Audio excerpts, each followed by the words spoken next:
Derby ਵਿਖੇ ਨਵੰਬਰ 1984 ਦੇ ਸਿੱਖ ਕਤਲੇਆਮ ਨੂੰ ਸਿੱਖ ਨਸਲਕੁਸ਼ੀ ਵਜੋਂ ਮਾਨਤਾ ਦੇਣ ਦਾ ਮਤਾ ਪਾਸ। ਐਸਐਫਜੇ ਆਗੂ ਗੁਰਪਤਵੰਤ ਸਿੰਘ ਪੰਨੂ ਦੀ ਹੱਤਿਆ ਦੀ ਸਾਜ਼ਿਸ਼ ਮਾਮਲੇ ਵਿੱਚ ਅਮਰੀਕਾ ਦੀ ਇੱਕ ਅਦਾਲਤ ਵੱਲੋਂ ਭਾਰਤ ਅਤੇ ਇਸ ਦੇ ਅਧਿਕਾਰੀਆਂ ਨੂੰ ਸੰਮਨ ਜਾਰੀ।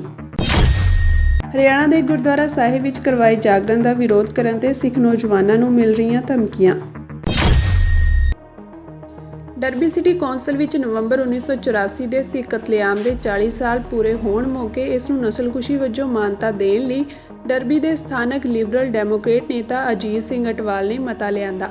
ਇਹ ਮਤਾ ਬੀਤੇ ਕੱਲ੍ਹ ਪੂਰੀ ਕੌਂਸਲ ਦੀ ਮੀਟਿੰਗ ਦੌਰਾਨ ਪਾਸ ਕੀਤਾ ਗਿਆ। ਮਤੇ ਵਿੱਚ ਅਜੀਤ ਸਿੰਘ ਅਟਵਾਲ ਨੇ ਦੱਸਿਆ ਕਿ ਕਿਸ ਤਰ੍ਹਾਂ 1984 ਦੌਰਾਨ ਦਿੱਲੀ ਸਮੇਤ ਪੂਰੇ ਦੇਸ਼ ਵਿੱਚ ਸਿੱਖਾਂ ਦੀ ਪਹਿਚਾਣ ਕਰਕੇ ਉਹਨਾਂ ਨੂੰ ਕਤਲ ਕੀਤਾ ਗਿਆ।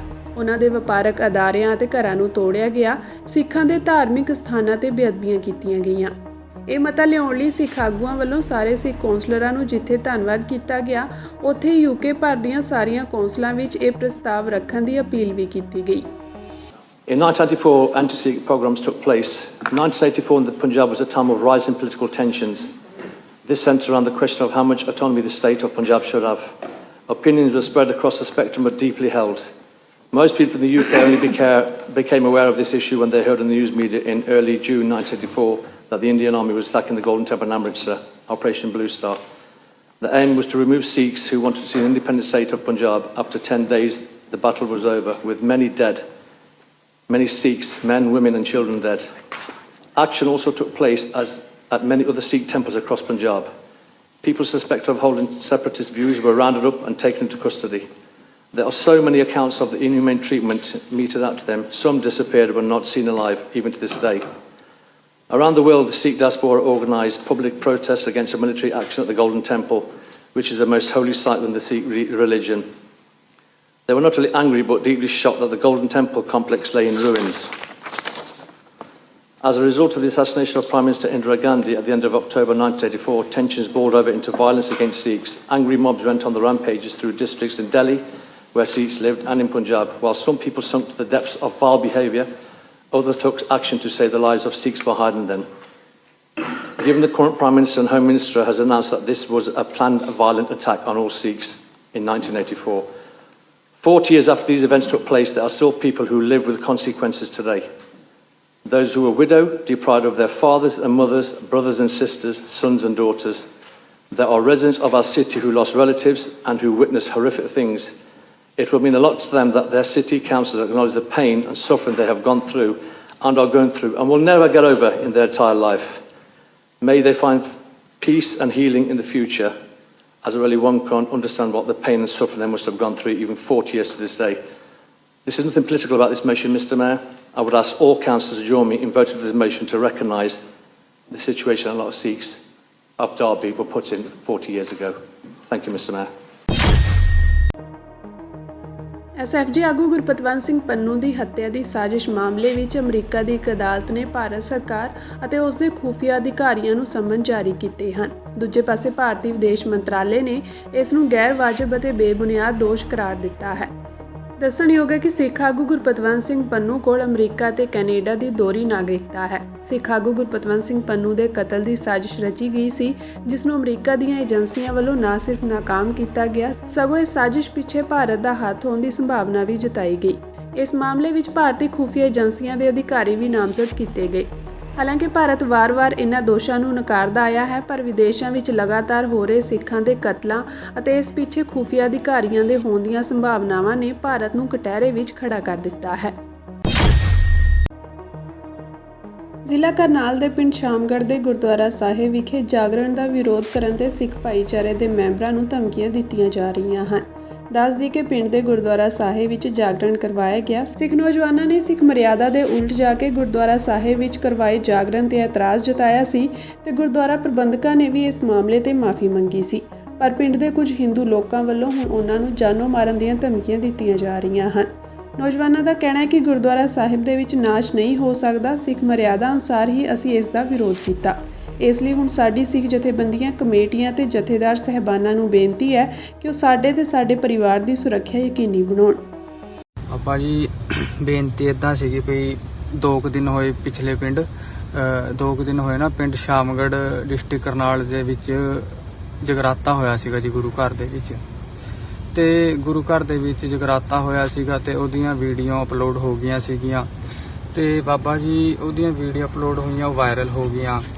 ਵਾਇਰਲ ਹੋਣ ਤੋਂ ਬਾਅਦ ਜੀ ਸੰਗਤ ਨੇ ਜੋ ਉਹਨੂੰ ਪ੍ਰਧਾਨ ਨੂੰ ਤੇ ਗ੍ਰੰਥੀ ਸਿੰਘ ਨੂੰ ਸਵਾਲ ਜਵਾਬ ਪੁੱਛੇ ਤੇ ਇਹ ਆਪਣੀ ਮਾਫੀ ਚਲੋ ਇਹਨਾਂ ਨੇ ਮੰਨੀ ਹੈ ਵੀ ਗਲਤੀ ਹੋਈ ਹੈ ਸਾਡੇ ਤੋਂ ਜੀ। ਪਰ ਪਿੰਡ ਦੇ ਨਾ ਕੁਝ 40-50 ਬੰਦੇ ਨੇ ਜੀ ਜਿਹੜੇ ਸਾਡੇ ਪਿੱਛੇ ਨਾ ਹੱਥ ਧੋ ਕੇ ਪੈ ਗਏ ਨੇ ਕਿ ਵੀ ਤੁਸੀਂ ਸਾਡੇ ਐ ਕੀਤਾ, ਬਲਕਿ ਸਾਡੀ ਉਹਨਾਂ ਨਾਲ ਤਾਂ ਕੋਈ ਮਨਸਾ ਨਹੀਂ ਸੀਗੀ, ਸਾਡੀ ਤਾਂ ਗੁਰੂ ਘਰ ਨਾਲ ਸੀਗੀ ਵੀ ਗੁਰੂ ਘਰ ਦੇ ਵਿੱਚ ਜਗਰਾਤਾ ਨਹੀਂ ਹੋ ਸਕਦਾ, ਨਾਚ ਨਹੀਂ ਹੋ ਸਕਦਾ ਜੀ। ਤੇ ਹੁਣ ਉਹ ਬੰਦੇ ਸਾਡੀ ਜਾਨ ਦੇ ਪਿੱਛੇ ਪੈ ਗਏ ਆ ਬਾਬਾ ਜੀ, ਤੇ ਸਾਨੂੰ ਨਾ ਧਮਕੀਆਂ ਦੇ ਰਹੇ ਨੇ ਜੀ ਫੋਨ ਕਰਕੇ, ਤੇ ਆਹ ਰਿਕਾਰਡਿੰਗ ਹੈ ਬਾਬਾ ਜੀ, ਇੱਕ ਵਾਰ ਸੁਣ ਲਓ ਸਾਰੀ ਸੰਗਤ ਜੀ। लाडी बोल रहा भाई? कौन भाई? कृष्ण बोल रहा हूँ। कृष्ण कृष्ण कौन भाई? सैनियों में थे। अच्छा बोलो भाई। अरे भाई लाडी बोल रहा है ना? हाँ बोलो। भाई एक बार कहाँ तो ये बात थी भाई। भाई बात तो ये आगे तो बताएंगे ना था ना, के बात कहाँ तो बात तो बताओ क्या है भाई? भाई बात तो मैं तो ना मिल के बताऊंगा ना। बात बताओ ना भाई। तो है कहाँ? मेरे तो यूँ बता दे बस। मैं तो बाहर आया हूँ भाई। बाहर कहाँ रहे? कब तक रहेगा बाहर? कब तक रहेगा बाहर? नहीं कौन बोल रहा है तू? अरे मैं तो कृष्ण बोल रहा हूँ, तेरे समझ में नहीं आने एक बार मैं बार पूछ रहा कौन बोल रहा कौन। ਤੇ ਇਹ ਸਾਡੇ ਪਿੱਛੇ ਹੱਥ ਧੋ ਕੇ ਪੈ ਗਏ ਜੀ। ਕਿਰਸਨ ਸੈਣੀ ਹੈ, ਸਾਨੂੰ ਜਾਨੋਂ ਮਾਰਨ ਦੀ ਧਮਕੀਆਂ ਦੇ ਰਿਹਾ ਹੈ ਜੀ।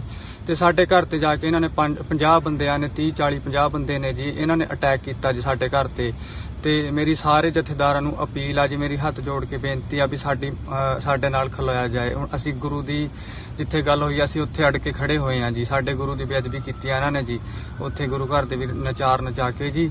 ਸਾਡੀ ਹੱਥ ਜੋੜ ਕੇ ਬੇਨਤੀ ਆ ਜੀ ਸਾਰੀ ਸੰਗਤ ਨੂੰ ਬਈ ਇਸ ਵੀਡੀਓ ਨੂੰ ਵੱਧ ਤੋਂ ਵੱਧ ਵਾਇਰਲ ਕੀਤਾ ਜਾਵੇ ਤੇ ਦੋਸ਼ੀਆਂ ਨੂੰ ਸਜ਼ਾ ਦਿੱਤੀ ਜਾਵੇ ਬਾਬਾ ਜੀ। ਵਾਹਿਗੁਰੂ ਜੀ ਕਾ ਖਾਲਸਾ, ਵਾਹਿਗੁਰੂ ਜੀ ਕੀ ਫਤਿਹ ਜੀ।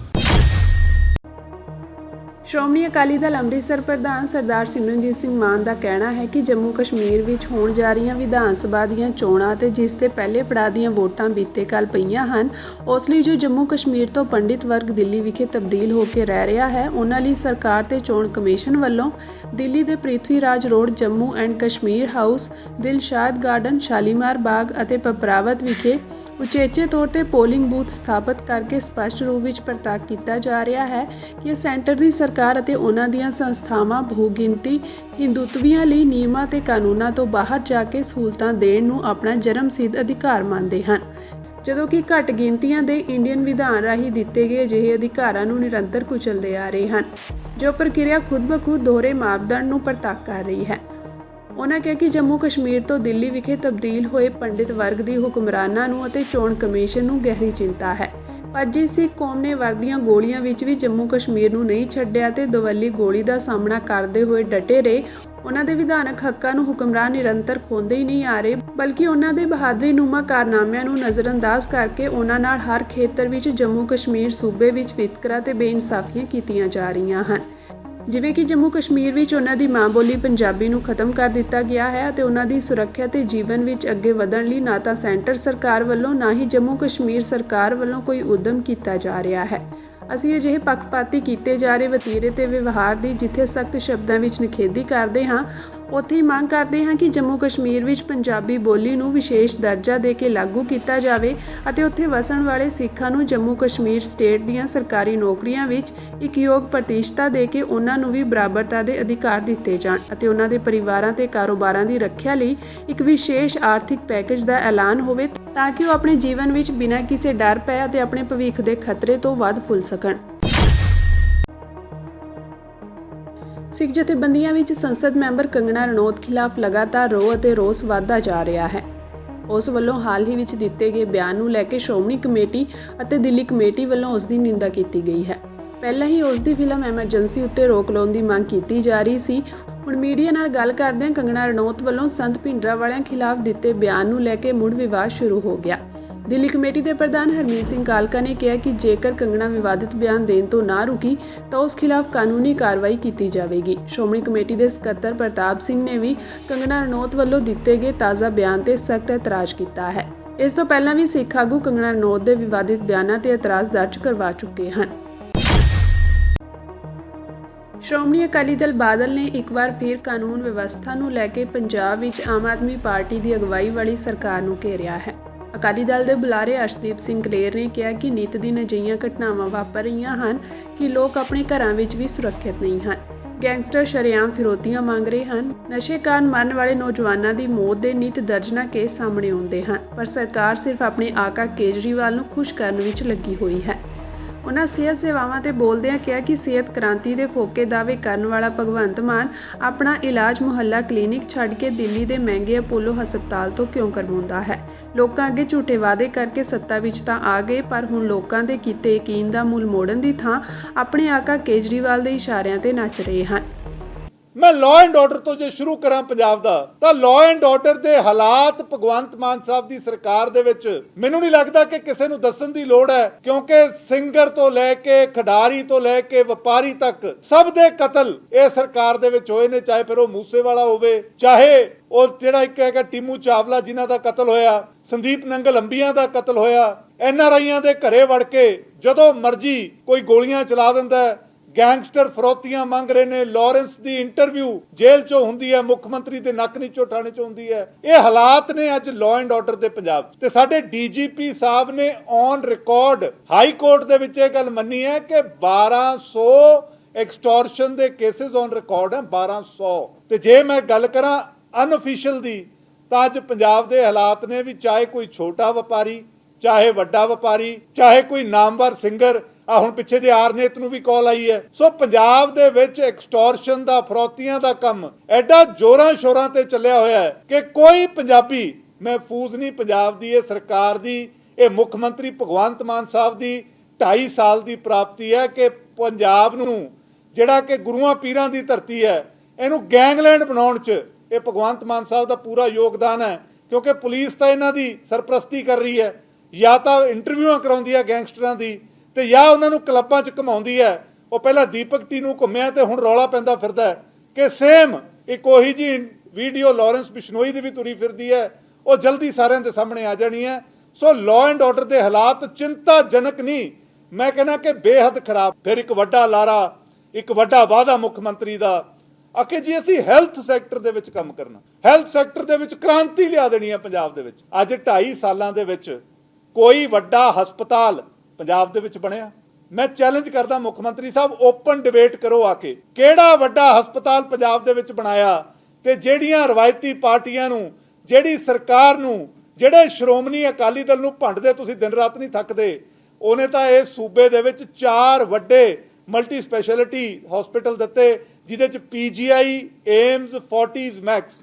ਤੁਹਾਡੀ ਕੀ ਪ੍ਰਾਪਤੀ ਹੈ? ਮੁਹੱਲਾ ਕਲੀਨਿਕ। ਤੇ ਜਿੱਦਣ ਮੁੱਖ ਮੰਤਰੀ ਨੂੰ ਲੋੜ ਪਈ, ਮੁੱਖ ਮੰਤਰੀ ਸਾਹਿਬ ਚੱਕਰ ਖਾ ਕੇ ਡਿੱਗੇ, ਜਹਾਜ਼ 'ਚ ਪਾ ਕੇ ਅਪੋਲੋ ਲੈ ਗਏ। ਦੇਖੋ ਬਹੁਤ ਵੱਡਾ ਵਿਸ਼ਾ। ਜਿਹੜੀ ਸਰਕਾਰ ਕਹਿੰਦੀ ਹੋਵੇ ਕਿ ਜੀ ਅਸੀਂ ਹੈਲਥ ਸੈਕਟਰ ਦੇ ਵਿੱਚ ਕੰਮ ਕਰਨਾ ਹੈ, ਅਸੀਂ ਹਸਪਤਾਲ ਵਧੀਆ ਬਣਾਉਣੇ ਨੇ, ਅਸੀਂ ਮੁਫਤ ਇਲਾਜ ਦੇਣਾ ਹੈ, ਉੱਥੋਂ ਦੇ ਮੁੱਖ ਮੰਤਰੀ ਜਿੰਨੀ ਵਾਰ ਬਿਮਾਰ ਹੁੰਦੇ ਨੇ ਉਹਨਾਂ ਨੂੰ ਦਿੱਲੀ ਵੱਡੇ ਹਸਪਤਾਲ 'ਚ ਲੈ ਕੇ ਜਾਇਆ ਜਾਂਦਾ। ਜਾਂ ਤਾਂ ਮੁੱਖ ਮੰਤਰੀ ਦੀ ਸਿਹਤ ਬਹੁਤ ਜ਼ਿਆਦਾ ਖਰਾਬ ਹੈ, ਤਾਂ ਪੰਜਾਬ ਇਹ ਜਾਣਨ ਦਾ ਹੱਕ ਰੱਖਦਾ ਹੈ ਕਿ ਸਾਡੇ ਮੁੱਖ ਮੰਤਰੀ ਨੂੰ ਹੋਇਆ ਕੀ ਹੈ। ਪੰਜਾਬ ਨੂੰ ਦੱਸਿਆ ਜਾਵੇ ਕੀ ਅਸੀਂ ਗੰਭੀਰ ਬਿਮਾਰੀ ਤੋਂ, ਸਾਡੇ ਮੁੱਖ ਮੰਤਰੀ ਪੀੜਿਤ ਨੇ ਜਿਨ੍ਹਾਂ ਦਾ ਇਲਾਜ ਪੰਜਾਬ 'ਚ ਨਹੀਂ ਹੋ ਸਕਦਾ, ਉਹਨਾਂ ਨੂੰ ਬਾਰ-ਬਾਰ ਅਪੋਲੋ ਲੈ ਕੇ ਜਾਣਾ ਪੈਂਦਾ। ਅਗਰ ਮੁੱਖ ਮੰਤਰੀ ਬਿਲਕੁਲ ਸਵਸਥ ਨੇ, ਅਗਰ ਚੱਕਰ ਖਾ ਕੇ ਡਿੱਗਦੇ ਨੇ ਤਾਂ ਵੀ ਅਪੋਲੋ ਲੈ ਜਾਂਦੇ ਹੋ, ਤਾਂ ਇਹਦਾ ਮਤਲਬ ਤੁਹਾਡੇ ਜਿਹੜੇ ਹੈਲਥ ਮਾਡਲ ਦੇ ਦਾਅਵੇ ਨੇ ਉਹ ਤਾਂ ਫਿਰ ਝੂਠੇ ਹੋ ਗਏ। ਅਗਰ ਤੁਹਾਡੀ ਮੁਹੱਲਾ ਕਲੀਨਿਕ ਪੰਜਾਬ ਦੇ ਮੁੱਖ ਮੰਤਰੀ ਨੂੰ ਚੱਕਰ ਖਾ ਕੇ ਡਿੱਗੇ ਨੂੰ ਵੀ ਨਹੀਂ ਦਵਾਈ ਦੇ ਸਕਦੀ, ਹਲਕੀਆਂ ਫੁਲਕੀਆਂ ਖਰੋਚਾਂ ਤੇ ਵੀ ਮੱਲਮ ਨਹੀਂ ਲਾ ਸਕਦੀ, ਫਿਰ ਮੁਹੱਲਾ ਕਲੀਨਿਕ ਤੇ ਇੰਨਾ ਪੈਸਾ ਉਜਾੜ ਕੇ, ਜਿਹੜਾ ਹੈਲਥ ਮਿਸ਼ਨ ਦਾ ਪੈਸਾ ਸੀ, ਜਿਹੜਾ ਰੂਰਲ ਸਾਡੀਆਂ ਡਿਸਪੈਂਸਰੀਆਂ ਵਾਸਤੇ ਪੈਸਾ ਸੀ, ਉਹਨੂੰ ਕਿਉਂ ਮੁਹੱਲਾ ਕਲੀਨਿਕ ਤੇ ਖਰਚਿਆ ਗਿਆ? ਕਿਉਂਕਿ ਹਸਪਤਾਲਾਂ ਦੇ ਹਾਲਾਤ ਅੱਜ ਪੰਜਾਬ ਦੇ ਸਾਹਮਣੇ ਨੇ। ਰਜਿੰਦਰਾ ਹਸਪਤਾਲ, ਜਿਹੜਾ ਕਿ ਪੰਜਾਬ ਦਾ ਇੱਕ ਬਹੁਤ ਵੱਡੀ ਇੰਸਟੀਟਿਊਸ਼ਨ ਮੰਨੀ ਜਾਂਦੀ ਹੈ ਸਰਕਾਰੀ, ਉੱਥੇ ਹਨੇਰੇ ਦੇ ਵਿੱਚ ਆਪਰੇਸ਼ਨ ਹੋ ਰਿਹਾ ਹੈ, ਜ਼ਮੀਨ ਤੇ ਪਾ ਕੇ ਡਿਲੀਵਰੀਆਂ ਹੋਣੀਆਂ ਨੇ, ਜਨਰੇਟਰ ਦੇ ਵਿੱਚ ਤੇਲ ਦੇ ਪੈਸੇ ਨਹੀਂ, ਜਨਰੇਟਰ ਖਰਾਬ ਪਏ ਨੇ। ਤੇ ਫਿਰ ਕਿਹੜਾ ਸਾਡਾ ਐਸਾ ਹੈਲਥ ਮਾਡਲ ਹੈ? ਔਰ ਤੁਹਾਡੇ ਜਿਹੜੇ ਹੈਲਥ ਮਿਨਿਸਟਰ ਨੇ, ਪਹਿਲੇ ਵਾਲੇ ਵੀ ਮੌਜੂਦਾ ਵੀ, ਦੋਨੋਂ ਪਟਿਆਲੇ ਤੋਂ, ਤੇ 2.5 ਸਾਲਾਂ 'ਚ ਜਿਹੜੇ ਮੰਤਰੀ 2 ਹੈਲਥ ਦੇ ਹੋਣ, ਤੇ ਰਜਿੰਦਰਾ ਹਸਪੀਟਲ ਜਿਹੜਾ ਕਿ ਇੱਕ ਮਾਨਮੱਤੀ ਸੰਸਥਾ ਸਰਕਾਰੀ, ਤੁਸੀਂ ਉਹਦੀ ਸਾਂਭ ਸੰਭਾਲ ਨਹੀਂ ਕਰ ਸਕੇ, ਫਿਰ ਕਿੱਥੇ ਖੜਾ ਜੀ ਸਾਡਾ 2.5 ਸਾਲਾਂ ਦਾ ਹੈਲਥ?